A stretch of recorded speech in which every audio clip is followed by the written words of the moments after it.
All right, this is Barbarossa Army Group South, Scenario 3, Rundstedt attacks, and it is the Soviet turn 3 of a 6-turn game. The Russians are in a bit of trouble. They have to make 3 mandated attacks because they lost a victory point hex this turn. So if they don't fulfill 3 attacks, they're going to lose 2 for each attack not made. So potentially 6 victory points lost, which is a game breaker, really. So I will try. There's certain qualifications for a mandated attack. One is you make at least attack at 3 to 2, and then at 3 to 2 odds. And then another qualification would be an attack with at least 6 steps of units. So we'll see if they can do that. I don't know because they can only move their armor. Now they do have operational headquarters, so they can potentially move a couple of infantry units within their command range up here and here. So we'll see what I can come up with. I I don't know. Anyway, I will give it a try, and we'll see what I can do on the Russian mechanized movement phase. Okay, after the Soviet mech phase, or motorized phase, looks like I am going to be able to get 3 attacks in. They're going to attack out of Lov. They're going to attack the 16th motorized. They're going to attack here the 14th Panzer. And they're going to attack right here, a couple of subunits. Well, yeah. So why don't I go ahead and actually do an attack? Well, I got to put declared attack markers down. So that's one thing I got to do. So he's going to attack there. It's going to be an attack there.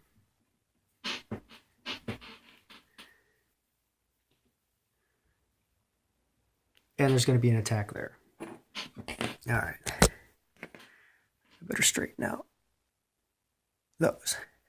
Now, the units, there's a headquarters in Lov, so he can actually coordinate artillery. There's, I believe, 2 artillery units in Lov, so he can actually support the attack with 2 artillery. There's also an attack supply in there. This will be attack supplied, and I don't know if this one will be or not. Let's take a look and see if there's an attack supply in here. There is. Okay. Okay, so they've placed their declared attacks. Now the Germans, they're the only ones with air in this scenario, so if they had any air assets, they could bring in close air support. However, they don't.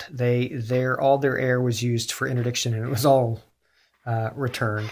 So they can also declare any artillery support for the defending hexes, and there isn't any around. So none of the attacks will be defended with, or none of the defense will be added by. There is an artillery unit right here, but it's not within range. Its range is 2, and it's 3 hexes away. So there's no artillery support for any of the attacks. Now the Russians, they can decide how they want to attack, which first. I think we'll do this one first. So we'll pull off the declared attack marker. Figure up the odds. There's 7 in the defense. There is 16 in the attack.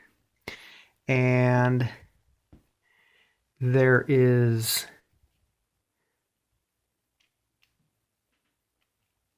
2 artillery, which are going to add. Because they're stacked with the headquarters, they both can support the attack. To support the attack, they have to use attack supply, or they can't support an attack. So they'll burn the attack supply. Not sure this is a wise idea because they may want that for supplying lava later, but oh well. So they burn the attack supply, and so it is 16 plus 5 is 21 to 7, which is 3 to 1. So get this in there. So the attack will be 3 to 1, and they're in open terrain. So we get out the handy dandy chart.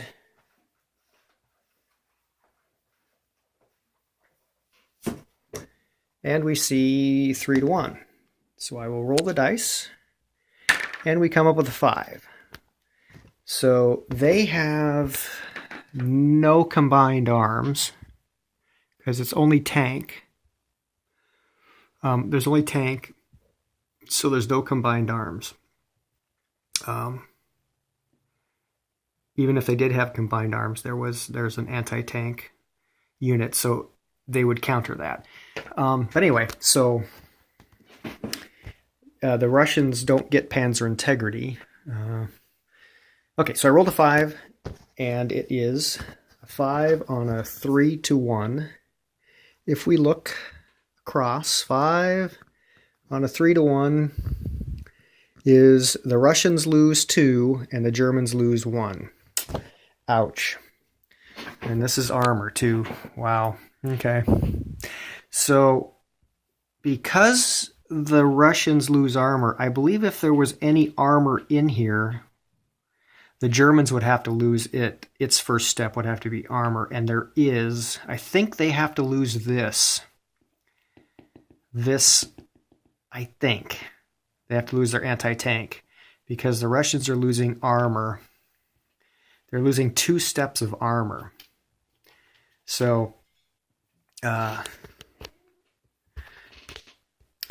okay, so the Russians lost 2 steps of armor, which is not good. That goes against their armor losses.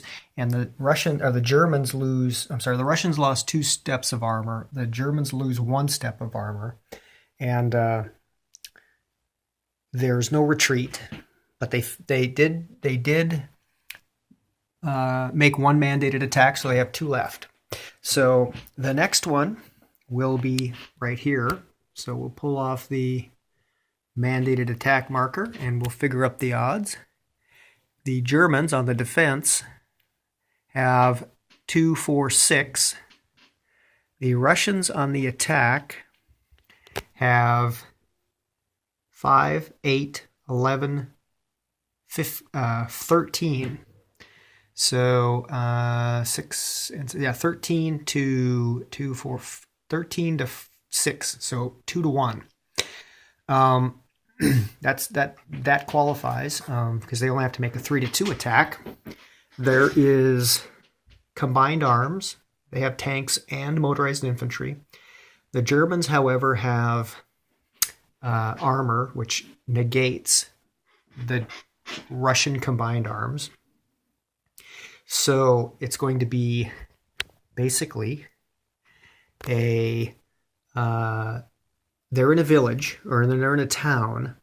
So the town will qualify. Wait, where are they at? Oh, they're on a hill. So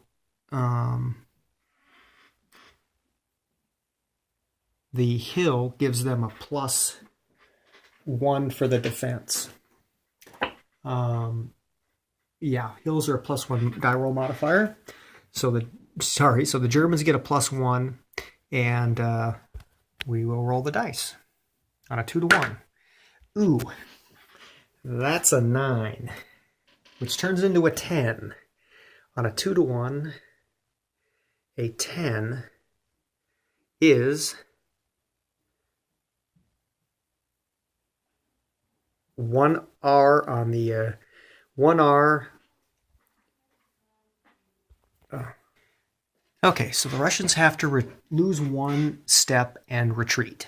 So they want to lose, they're going to have to lose the step of NKVD. Oh, that's not a step. Jeez. They got to keep the NKVD, I should think. All right. They're going to lose a step of armor. What about this one? A 2-2. Yeah. All right. They're going to lose a step of armor. Another step of armor. And they have to retreat. That was bad. So they're going to retreat. Let's see. They've got... Oh, they burned attack supply. They had to burn an attack supply. Otherwise, it would have been at another +2. So they got 2, 4, 5, 6, 7, 8, 9, 10. Okay, so they've got... They're not overstacked. They have 10 stacking in there. So the Germans basically, as what generally happened in 1941, the Russians attacked and the Germans just laughed it off. Okay, so the third mandated attack will be, okay, now they've made 2 mandated attacks. Okay, the third mandated attack will be up here, and there is no artillery support for either side. The Germans' defense is 10. The Russians attack with 2, 3, 4, 5, 9. So it's 9 to 10, but they qualify because they have 6 steps attacking. But it is going to be at... There's a 1-to-1 column, but this is not 1-to-1. This is 3-to-4. So it's going to be the 3-to-4 column. And it is going to be... They do have combined arms. However, I believe the motorized anti-aircraft negates combined arms. I will look and we'll see. Yes. So no combined arms. So it's just going to be a straight up roll. And they have to burn an attack supply for that too. So a 1 on a straight up roll. Let me get the attack supply out. Burn that. Burn the attack supply. Let me straighten up the board. I'm knocking things all over the place.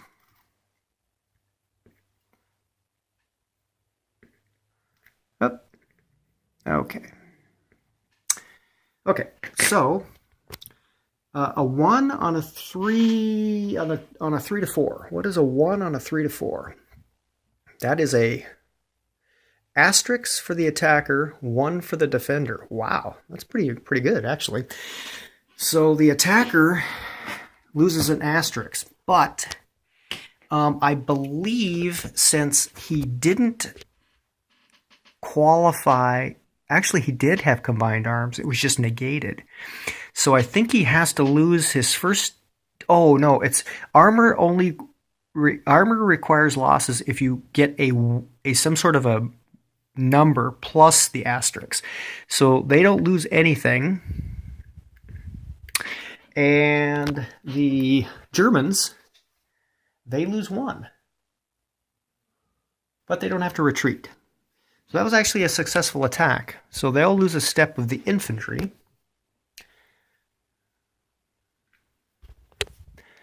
That was actually pretty good. I'm a bit surprised. That could have been very bad. Whoops. They were there. Okay, so that's the third and final mandated attack. And that is the Russians' attacks for this turn. Kind of successful, I guess. Although they did take their losses, they're not going to get a big victory point hit. So that was the attack phase. Now it's the Russian movement phase. So I'll go ahead and move all of the Russian units, and then we'll see how things look. And then we'll do the Russian engineering phase, and then the turn should be over. Okay, so after the Russian movement phase, first of all, I made a mistake. These two Russian armored units were actually only two-step units, even though they had a huge attack factor. Their defense is 6. Wait a minute. Okay, his defense is 4, so he's only a two-step because he has a defense of 4. This one is a defense of 6, so he actually does have. He's a 3-step. So he goes from an 8-6-5 to a 6-4-5, and then when he breaks again, he goes to that 3-2. And you can't really see it, but okay. So I corrected that. Okay, it kind of closes up the ring a little bit. I moved the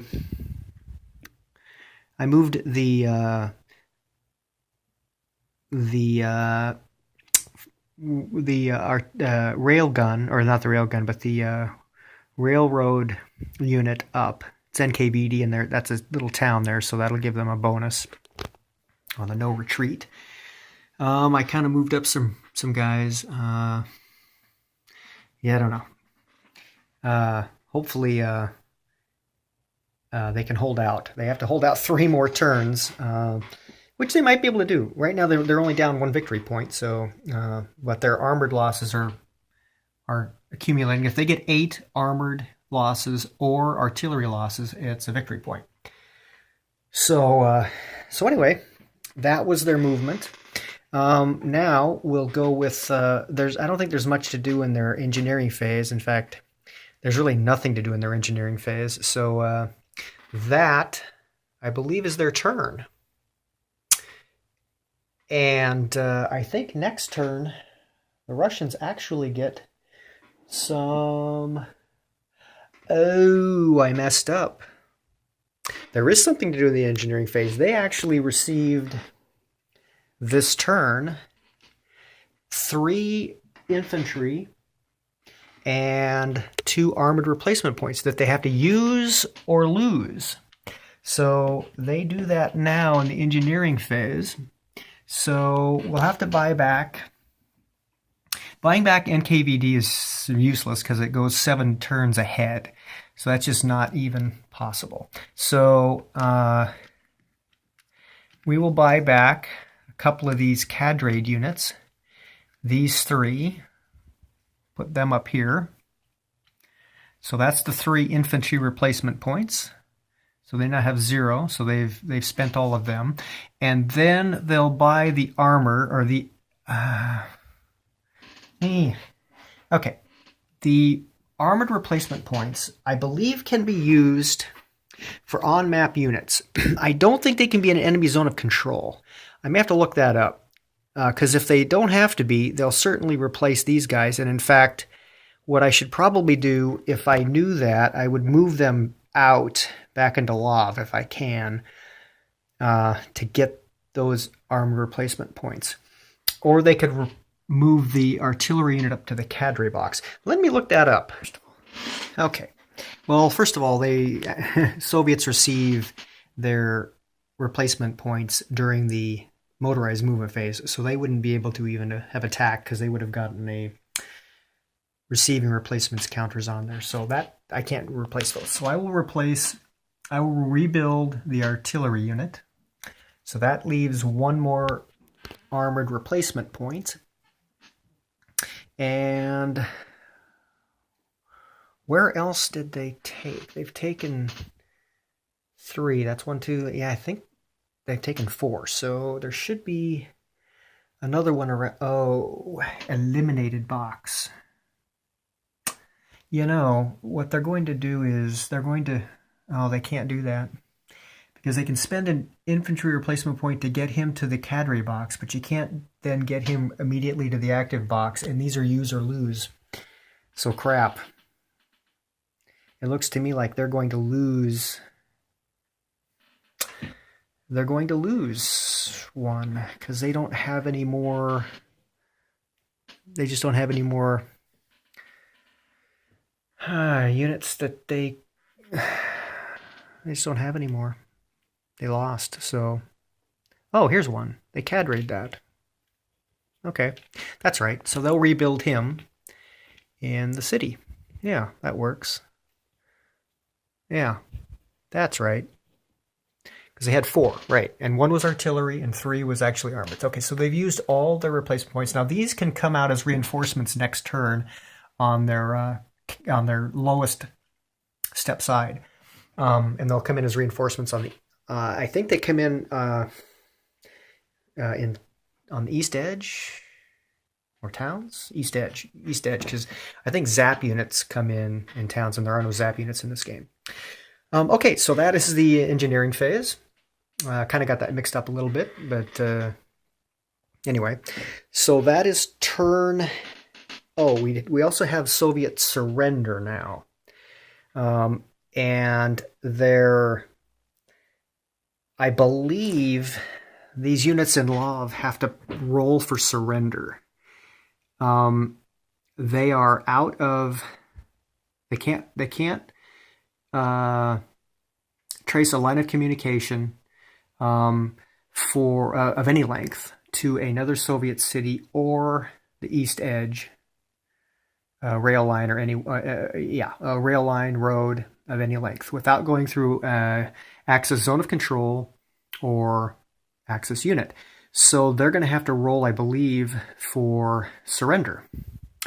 So I will roll for all those. They're going to have to roll for surrender as well. Now the surrender roll, like these guys won't even surrender. There's no chance they can surrender in the town here because it's a 2 or less to surrender, but it's a +1 on the dice for NKVD, and it's also a +1 for being in the city or town.